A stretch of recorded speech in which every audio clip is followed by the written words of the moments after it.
सबसे पहले बच्चों, केमिस्ट्री वैसे तो इजी होता है। जनवरी अटेम्प्ट लीजिए या अप्रैल अटेम्प्ट लीजिए, जनवरी अटेम्प्ट और अप्रैल अटेम्प्ट में सिर्फ एक ही फर्क है, जनवरी अटेम्प्ट ज्यादा इजी होता है एज कम्पेयर टू अप्रैल। तो देखते हैं कौन से चैप्टर आपने केमिस्ट्री में पढ़ना चाहिए। सबसे पहला आता है स्ट्रक्चर ऑफ एटम। बहुत से बच्चे सोचते हैं स्ट्रक्चर ऑफ एटम से ज्यादा डिफिकल्ट चैप्टर कोई नहीं। आपको कुछ नहीं, एक सिंपल काम करना है। स्ट्रक्चर ऑफ एटम में कुछ टॉपिक्स ऐसे हैं जैसे कि सीरीज, लेमन, बाल्मर, पार्शनियस सीरीज और क्वांटम नंबर, ये आप स्ट्रक्चर ऑफ एटम से पढ़कर जा सकते हैं, जहां से सवाल आने के पूरे चांसेस है। 2 से 3 क्वेश्चन स्ट्रक्चर ऑफ एटम के हर साल आते हैं और इस साल भी आएंगे। दूसरा है GOC and hydrocarbon, general organic chemistry and hydrocarbon.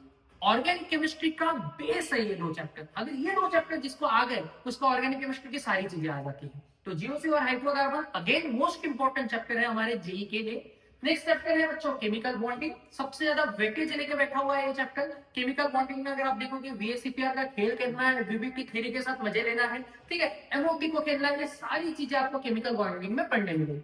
उसके बाद आता है बच्चों कोऑर्डिनेशन कंपाउंड। कोऑर्डिनेशन कंपाउंड एक ऐसा चैप्टर है जो खुद में एक नई पर्टिकुलर चीजें बच्चों को सिखाता है, जैसे आईयूपीएसी नोमेनक्लेचर हो गया, क्रिस्टल फील्ड थ्योरी होगी, वैलेंस बॉन्ड थ्योरी होगी किसी कॉम्प्लेक्स की, उसके हाइब्रिडाइजेशन जानना हो गया। ये सारी चीजें कोऑर्डिनेशन कंपाउंड में इंपॉर्टेंट रोल प्ले करती है, जो हर साल 2 क्वेश्चंस को लेकर आते हैं।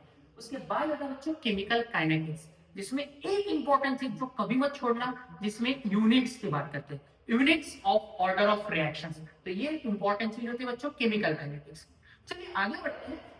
मोल कंसेप्ट सबसे पहला चैप्टर माना जाता है फिजिकल केमिस्ट्री का, मतलब ये कहा जाता है कि फिजिकल केमिस्ट्री इसके बिना चालू ही नहीं हो सकती। तो mole concept again most important chapter, जिसमें molarity, number of moles calculation, ये सारी चीजें इंपॉर्टेंट होती है। उसमें एक और टॉपिक है छोटा सा, लिमिटिंग रिएजेंट, वो भी बहुत काम का टॉपिक है। उसके बाद आता है बच्चों बायोमोलिक्यूल। बायोमोलिक्यूल एक ऐसा चैप्टर यार, पढ़ो पढ़ो, मतलब बायोमोलिक्यूल में ग्लाइकोसिडिक लिंकेज, विटामिन्स, प्रोटीन्स, ये सारी चीजें होती है। इसका हर साल 1 से 2 क्वेश्चन आने के चांसेस होते हैं, जो सबसे इजी तरीके से आते हैं। मतलब इसके क्वेश्चन आपको अप्लाई रहेगी, बहुत इजी तरीके से क्वेश्चन आएंगे जो इजीली सॉल्व आपके हो सकते हैं। देन मैंने कुछ टॉपिक लिखे हैं जो टॉपिक बड़े काम के होते हैं, जैसे फॉर एग्जांपल बॉन्ड एंथैल्पी हो गया, गिब्स एनर्जी हो गया बच्चों, रिएजेंट्स के एक्शन। एक काम करिए, एक रिएजेंट की लिस्ट बना लीजिए, उसमें हर रिएजेंट का काम लिखिए, वो रिएजेंट क्या करता है ये जानिए, उस पर सवाल आने के चांसेस मैक्सिमम रहेंगे। उसके बाद आता है बच्चों मार्कोनी का रूल, एंटी मार्कोनी का रूल, ओजोन एनालिसिस, ये सबसे इंपॉर्टेंट चैप्टर्स